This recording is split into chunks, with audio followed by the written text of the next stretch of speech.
Assalamualaikum warahmatullahi wabarakatuh. Perkenalkan, saya Saltia Molinda dari Prodi Etika Keperawatan. Baiklah, di sini saya akan menjelaskan tentang pengenalan dan fungsi organ sistem saraf pusat prefrontal cortex. Baiklah, pada bagian ini kita akan mengenal lebih dalam tentang salah satu organ penting dalam sistem saraf pusat, yaitu otak. Khususnya, kita akan membahas tentang prefrontal cortex. Yuk, mari kita mulai. Tahukah kamu kemampuan manusia untuk mengeksekusi sebuah perencanaan dan membuat strategi yang kompleks merupakan sesuatu yang sangat bergantung pada integrasi fungsi dari prefrontal cortex, sehingga dapat kita ketahui bahwa teks ini memiliki peran sentral dalam membuat perencanaan masa depan dan meramalkan konsekuensi dari sebuah tindakan yang kita lalui. Lalu apa sebenarnya prefrontal cortex itu? Prefrontal cortex adalah bagian depan otak manusia, tepatnya di belakang dahi, yang secara anatomi prefrontal cortex ini merupakan salah satu bagian dari anterior otak yang terletak pada lobus frontal di depan daerah motor dan premotor. Secara umum, prefrontal cortex pada manusia memiliki fungsi dalam mengurus, mengintegrasikan, memodifikasi, serta menilai semua kegiatan dari sistem saraf yang ada, di mana prefrontal cortex ini berfungsi memberikan informasi dari semua indera dan menggabungkan informasi tersebut sehingga berguna untuk membuat sebuah penilaian.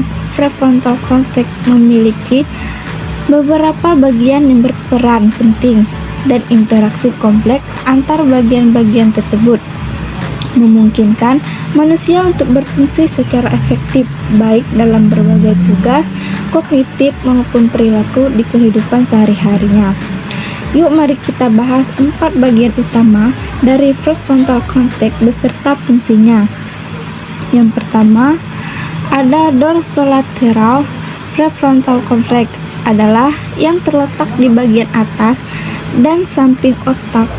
Fungsi dorsolateral prefrontal cortex ini mencakup perencanaan, pengambilan keputusan, dan juga pemecahan masalah, sehingga hal ini membantu manusia dalam merencanakan tindakan yang kompleks, mengevaluasi informasi, dan juga mempertimbangkan konsekuensi yang mungkin dari pilihan-pilihan yang ada. Orbital frontal cortex yang terletak di depan otak, tepatnya di belakang mata dan di atas mata. Bagian ini berhubungan dengan pengaturan emosi, pengambilan keputusan berdasarkan nilai-nilai, serta memproses informasi yang berhubungan dengan penghargaan dan juga hukum, di mana kombinasi ketiga fungsi ini membantu manusia untuk berperilaku dan bijaksana dan sesuai dengan konteks sosial yang ada.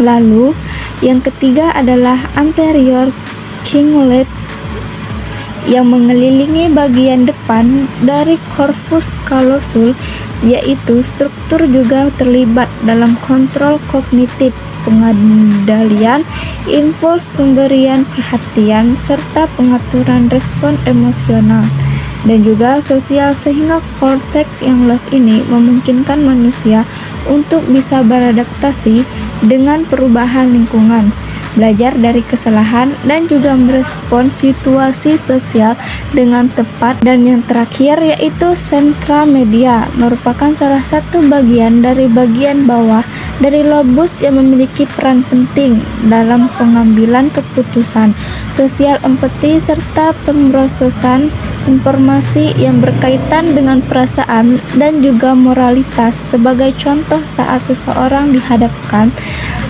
pada situasi di mana mereka harus membuat keputusan etis dan tidak etis, maka sentra media akan membantu dalam evaluasi konsekuensi moral dari keputusan yang telah dipilih. Jadi, itulah penjelasan singkat tentang bagian-bagian pentingnya di otak manusia. Baiklah, sekian. Mohon maaf jika ada kekurangan dan kesalahan yang saya ucapkan. Mungkin saya akhiri. Assalamualaikum warahmatullahi wabarakatuh.